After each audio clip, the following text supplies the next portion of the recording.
नाशिक शहराला हादरवून सोडणारी एक धक्कादायक घटना समोर आली आहे। धार्मिक आणि सांस्कृतिक ओळख असलेल्या गोदावरी नदीच्या पात्रात एका अज्ञात महिलेचा मृतदेह सुटकेसमध्ये कोंबलेल्या अवस्थेत आढळून आलाय।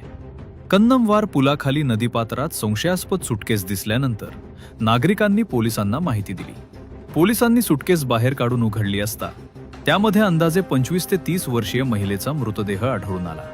प्राथमिक तपासात महिलेची हत्या करून पुरावे नष्ट करण्याच्या उद्देशानं मृतदेह सुटकेसमध्ये भरून नदीत फेकण्यात आल्याचा संशय व्यक्त केला जात आहे।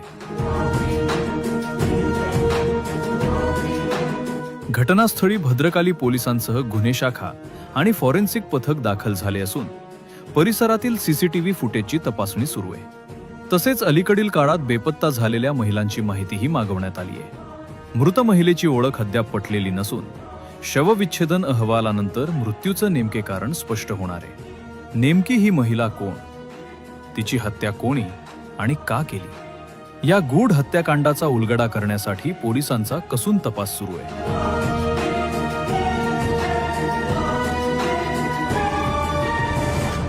आज सकाळी 9 ते 10च्या दरम्यान सफाई कामगार जे आहे त्यांनी डायलोनला कॉल केला। एक बॅग आहे त्याच्यामधून स्मेल येत आहे। त्याच्यात आमचे बीट मार्शल या ठिकाणी आले।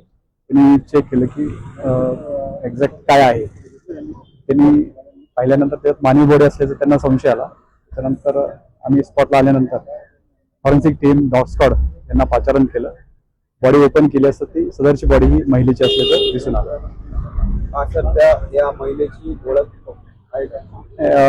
ओळख अजून पटलेली नाहीये। सदरची बॉडी ही पीएम साठी पाठवण्यात आलेली आहे। साधारण त्या महिलेचं वय काय असतं? 30 ते 35 वय अंदाजे।